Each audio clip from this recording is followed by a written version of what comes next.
సంతోషీమాత వ్రతకథా ప్రారంభం. చాలా కాలం పూర్వం చంపక దేశంలోని శోభానగరం అనే పెద్ద పట్టణంలో ఒక వృద్ధ స్త్రీ నివసించేది. ఆమెకి 7 కొడుకులు. ఆ 7గురిలోనూ 6 ఏదో చక్కటి పనుల్లోనూ ఉద్యోగాల్లోనూ కుదురుకుని ఎంచక్కగా ధనార్జన చేస్తున్నారు. 7వ వాడైన శ్రీకరుడు ఏ పని చేయకుండా సోమరిపాతై సంపాదన లేనివాడై ఉన్నాడు. అందువలన అతన్ని ఎవరూ గౌరవించేవారు కాదు. చివరకు కన్న తల్లి కూడా అతన్ని హీనంగా చూసేది. సంపాదించే కొడుకులకు షడ్రసోపేతంగా రుచికరమైన భోజనాలు పెట్టి వారు తినగా మిగిలిపోయినవి, తిని పారేసినవి అయిన ఎంగిలి పదార్థాలను శ్రీకరుడుకు పెట్టేది. ఆ విధంగా శ్రీకరుడు ఎంగిలి చద్దుకూడే ఆహారంగా బ్రతుకుతున్నాడు. క్రమంగా అన్నదమ్ములు 7గురికి పెళ్ళిళ్ళయ్యాయి. పెద్దవాళ్ళ 6 వారి భార్యలతో హాయిగా కాలం గడుపుతున్నారు. సంపాదన లేనివాడు సోమరి అయిన శ్రీకరుడు మాత్రం ఎంగిలి తిండి తింటూ ఆ ఎంగిలి కూటినే భార్యకు అందిస్తూ బ్రతికేస్తున్నాడు. ముసలిది చూపిస్తున్న పక్షపాతమంతా శ్రీకరుడికి భార్య అయిన కళ్యాణి కనిపెట్టింది. ఒక రోజున శ్రీకరుడు తన తల్లికి తనపై గల ప్రేమ గురించి, ఆమె తనకు పెట్టే ఆహారం గురించి గొప్పలు చెప్పుకోసాగాడు. అది విని కళ్యాణి ఉండబట్టలేక, స్వామి, మీ తల్లిగారు మీకు ఎటువంటి ఆహారం పెడుతున్నారో తెలియక ఇలా మాట్లాడుతున్నారు. చాటుగా కనిపెట్టి చూడండి, మీకే తెలుస్తుంది అని చెప్పింది. సరే, చూస్తాను. నువ్వు చెప్పిన మాటలో తేడా వస్తే ఏం చేస్తానో చూడు అని భార్యని హెచ్చరించి శ్రీకరుడు తన తల్లి చేసే పనులన్నీ ఒక కంట కనిపెట్టసాగాడు. ఒక రోజున పెద్ద కొడుకులు 6 ధనార్జన చేసి ఇంటికి రాగానే ముసలిది వారందరికీ మధురమైన మిఠాయిలు వగైరా పిండి వంటలన్నీ చేసి పెట్టింది. శ్రీకరుణ్ణి పిలవనే లేదు. శ్రీకరుడు చాటుగా అంతా కనిపెడుతున్నాడు. పెద్ద కొడుకులు కోడళ్ళు మొత్తం 12 భోజనాలు చేసి వెళ్ళాక వాళ్ళ విస్తల్లో పారేసిన పదార్థాలు ఏరి వేరే విస్తల్లో పెట్టింది ముసలిది. పిదప ఏమీ తెలియని దానిలాగా శ్రీకరుని గదికి వెళ్ళి, నాయనా, నీ అన్నయ్యలు వదినలు భోజనాలు చేసేశారు. ఇంకా నువ్వు మీ ఆవిడ మాత్రమే మిగిలారు. వచ్చి తినండి నాయనా అని పిలిచింది. శ్రీకరుడు విస్తరి వద్దకు వెళ్ళి అందులోని పదార్థాలన్నీ తన అన్నలు వదినలు తిని వదిలేసినవనే ఎంగిలి వస్తువులని గుర్తుపట్టాడు. తల్లి విషం పెడితే కొడుక్కి ఎంత బాధగా ఉంటుంది. అలాగే బాధపడ్డాడు. తనకు తన భార్యకు కూడా ఆ పూట ఆకలిగా లేదని చెప్పి వచ్చేశాడు. ఆ రాత్రి శ్రీకరుడు తన భార్య దగ్గర చాలా బాధపడ్డాడు. కళ్యాణి అతన్ని ఓదార్చింది. ప్రాణేశ్వర, ధనం మూలం ఏదన్ జగత్. డబ్బు లేకపోతే అందరూ ఇలాగే చూస్తారు. అన్నిటికీ మూలం డబ్బు. ఇదే మీరు సంపాదనా పరులైతే మన పరిస్థితి మరోలా ఉండేది అని హితవు చెప్పింది. భార్య మాటలు శ్రీకరుడికి నచ్చాయి. తక్షణమే ధనార్జన నిమిత్తమై కృషి చేయాలనుకున్నాడు. మర్నాడు ఉదయం తల్లి దగ్గరకు వెళ్ళి, అమ్మ, డబ్బు సంపాదించడం కోసం పరాయి దేశాలకి వెళ్ళాలని ఉంది అన్నాడు. చాలా మంచిది నాయనా, వెళ్ళిపో, వెంటనే వెళ్ళిపో అంది. శ్రీకరుడు మళ్ళా భార్యని చేరాడు. అప్పుడు ఆమె పిడకలు చేయడానికి పెరట్లో పేడ నలుపుతుంది. నేను వచ్చేదాకా నువ్విక్కడే జాగ్రత్తగా కాలం గడుపుకో అని చెప్పి తన చేతునున్న ఉంగరం ఆమె చేతికిచ్చి, నా గుర్తుగా ఇది నీ దగ్గర ఉంచుకో అని చెప్పి, మరి నీ గుర్తుగా నాకేదైనా ఇయ్యవా అని అడిగాడు. అందుకు కళ్యాణి, ప్రాణనాథ, మీకు ఇచ్చేందుకు నా దగ్గర ఏమీ మిగలలేదు. అయినను ప్రేమగా అడిగారు కనుక కోపగించుకోకండి అంటూ పేడ కలుపుతున్న తన చేతిని అతని వస్త్రంపై గుర్తుగా వేసింది. అతడది పేడయని భావించక ఆమె ప్రేమను అర్థం చేసుకుని సంతోషంగా పరదేశములకు ప్రయాణమయ్యాడు. కొన్నాళ్ళకతొడక పరాయి దేశమును చేరి అందొక పట్టణమునకు వెళ్ళి ఒక వ్యాపారిని కలిసి తనకేదైనాను ఉద్యోగం ఇప్పించమని ప్రాధేయపడ్డాడు. అతని ప్రార్థనకు ఆ వ్యాపారి మనసు కరిగి జాగ్రత్తగా ఉండవలను సుమా అని హెచ్చరించి శ్రీకరునికి తన వద్దను ఉద్యోగం ఇచ్చెను. శ్రీకరుడు ఉద్యోగంలో చేరి అంతయో నమ్మకంగా పనిచేయసాగును. అతని పనితనమునకు విశ్వాసపాత్రతకు మెచ్చుకున్న వ్యాపారి శ్రీకరునికి తన వ్యాపారంలో కొంచెం వాటా కూడా ఇచ్చెను. శ్రీకరుడు ఇంకనూ కష్టించి పనిచేసి వ్యాపారమును లక్షల్లోకి పెంచెను. అట్లు 12 సంవత్సరములు గడిచిపోయినవి. వ్యాపారి ముసలివాడైపోయెను. అందువలన తన వాటా ధనము మాత్రం తాను తీసుకుని తక్కిన వ్యాపారమంతయు శ్రీకరునికి అప్పగించి అతడు విశ్రాంతి తీసుకోసాగును. శ్రీకరుడు స్వతంత్ర వ్యాపారస్తుడయ్యను. అమితమైన ధనవంతుడై సుఖంగా కాలం గడపసాగును. ఇచ్చట అత్తవారింటి వద్ద ఉన్న కళ్యాణికి నానాటికి బాధలు పెరిగిపోసాగిను. అత్తగారామెను కోడండ్రికం పెట్టి విపరీతముగు కష్టముల పాలు చేయసాగినది. ముసలిది కళ్యాణిచే ఇంటి పని అంతయు చేయించుకుని సరిగ్గా అన్నము కూడా పెట్టేది కాదు. అందువలన కళ్యాణి అడవికి పోయి కట్టెలు ఏరి అవి అమ్ముకుని వచ్చిన దానితో జీవనాధారం గడుపుకొనసాగింది. ధనార్జనకై వెళ్ళిన తన భర్త ఎప్పుడు వచ్చినా, తన కష్టములు ఎప్పుడు తీరినా అని ఆమె అంతయో ఎదురు చూడసాగింది. ఇట్లుండగా ఒకనాడు కళ్యాణి కట్టెలు కట్టుకుని తలపై పెట్టుకుని వచ్చుచుండగా మధ్యలో ఆమెకు దాహం వేసినది. చేరువ గ్రామమునకు వచ్చే వరకు ఎట్లో ఓర్చుకున్నది. గ్రామంలోకి రాగానే ఒకరింటికి వెళ్ళి మంచినీళ్ళు అడగబోయినది. ఆ సమయమునే ఆ ఇంటివారు సంతోషిమాత వ్రతం చేసుకునుచున్నారు. ఆ వ్రత మహిమ చూచుచూ కళ్యాణి దాహం మాటనే మరిచినది. అట్లే ఆ పూజను చూచుచూ ఉండి చివరిలో కథ విని ప్రసాదం తీసుకున్నది. తనకు కూడా ఆ వ్రతం చెయ్యవలనని కోరిక పుట్టినది. అందుచే ఆ వ్రత విధానమంతయు ఆ ఇంటి వారిని అడిగింది. అందులకు ఆ ఇల్లాలు కళ్యాణ్ని చూసి, సౌభాగ్యవతి, ఇది సంతోషిమాత వ్రతము. దీనిని ప్రతి శుక్రవారం నాడు శ్రద్ధాభక్తులతో చేయవలను. అలా 40 శుక్రవారములు వ్రతము చేసి 41వ శుక్రవారం నాడు ఉద్యాపన చేసుకున్నట్లయితే ఆ అమ్మవారి అనుగ్రహం వలన కోరిన కోరికలన్నీ తీరి నిత్య సంతోషంతో జీవించగలుగుతారు. ఈ వ్రతం చేసేవారు శుక్రవారం నాడు పులుపు పదార్థమును మాత్రం తినరాదు అంటూ నియమాలను, ఉద్యాపన విధానమును తెలిపినది.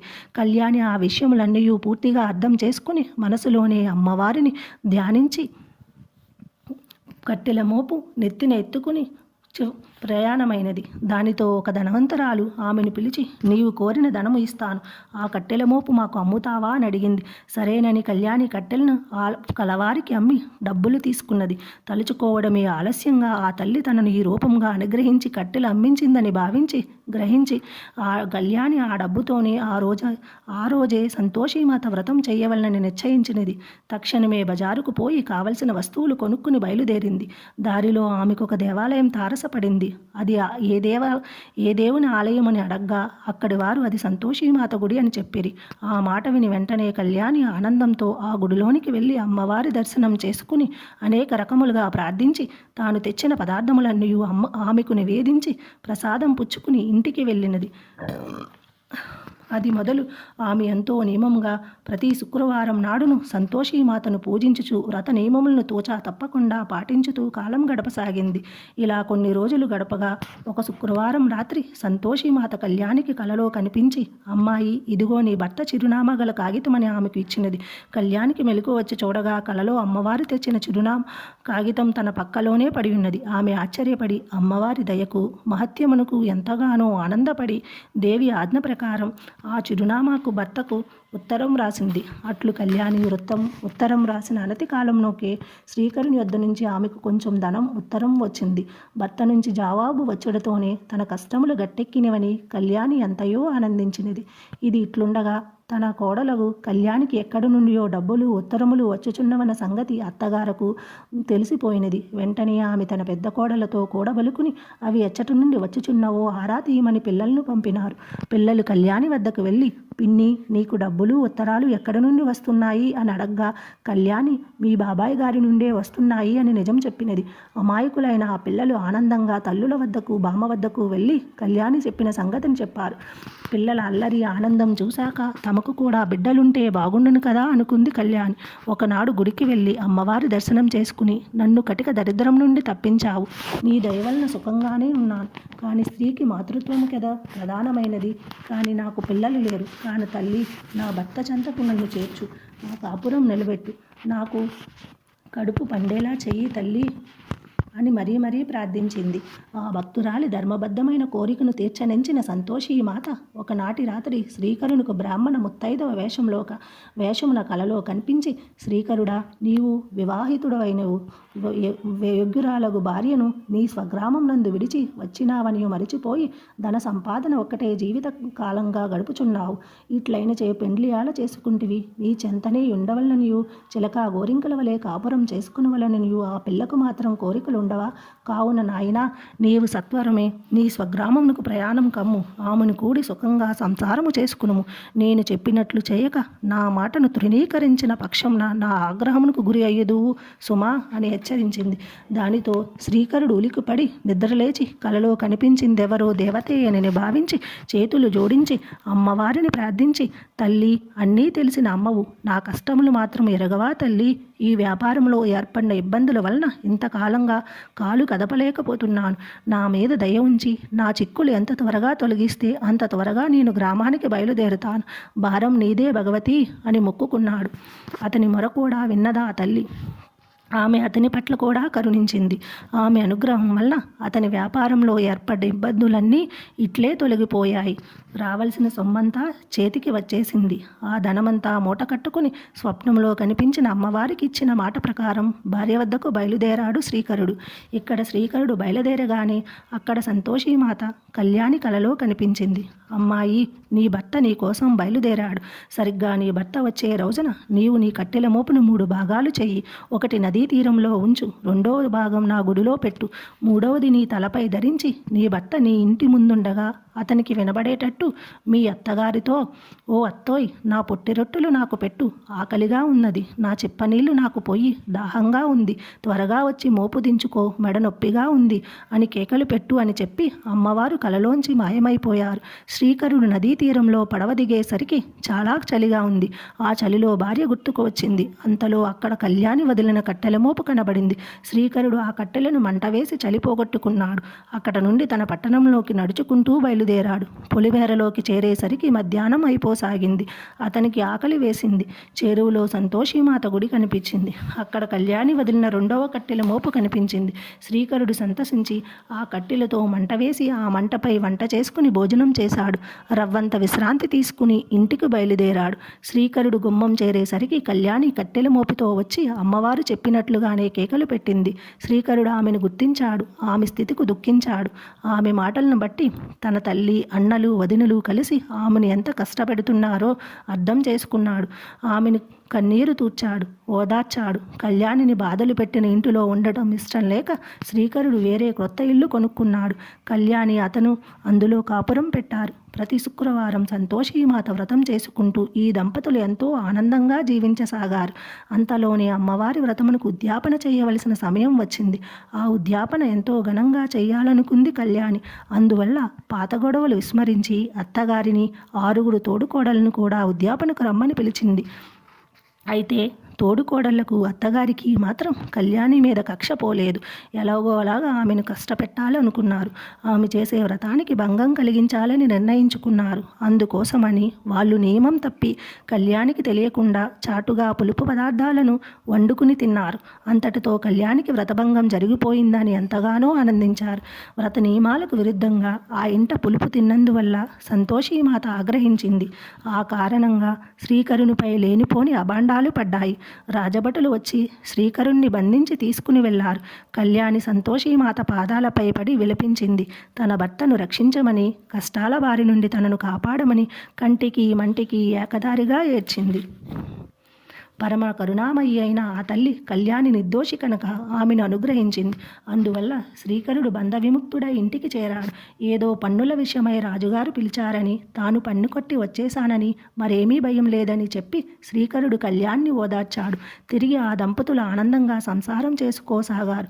ఒకసారి సంతోషీమాత కళ్యాణిని పరీక్షింపదలిచి పిచ్చి బెచ్చగత్తెవలే మారువేషం ధరించి ఓ చేత్తో బెల్లం, ఓ చేత్తో శనగలు తింటూ నోటి వెంట చొంగ కార్చుకుంటూ రాసాగింది. ఆమె నోటిపైన, చేతులపైన ఈగలు ముసురుతూ ఉన్నాయి. వికృత రూపంలో ఆమె కళ్యాణి ఇల్లు ఉన్న వీధికి వచ్చింది. వీధిలో పోయే పిల్లలు, ఆడుకునే పిల్లలు ఆమెను చూసి రాక్షసి అని, దెయ్యం అని కేకలు వేస్తూ రాళ్ళు రవ్వసాగారు. పిల్లలు ఆమె మీదకు విసిరిన రాళ్లన్నీ వెళ్ళి కళ్యాణి వాళ్ళ బావలకు, తోటికోడళ్లకు తగలసాగాయి. దాంతో వాళ్ళు కంగారు పడిపోయి, అమ్మో, ఇదెవరో మాయల మారిది, లేకుంటే దాని మీదకి విసిరిన రాళ్ళు మన మీదకు ఎందుకు పడతాయి, మనకెందుకు దెబ్బలు తగులుతాయి అని ఆలోచించి భయగ్రస్తులై వీధి తలుపులు మూసివేశారు. అది గమనించిన సంతోషీమాత ఆ ద్వారాలకేసి ఒక వంకర చూపు చూసింది. అంతే, ప్రళయం వచ్చేటప్పుడు వచ్చే పెద్ద తుఫాను గాలిలాంటి గాలి వీచింది. ఇంటి తలుపులు విడివిడి బల్లున తెరుచుకున్నాయి. ఇంటి మీద పెంకులు లేచిపోసాగాయి. ఇంట్లో వాళ్ళు ఆ గాలి విసురుకు సరిగ్గా నిలబడలేక అటు ఇటు తూలిపోతున్నారు.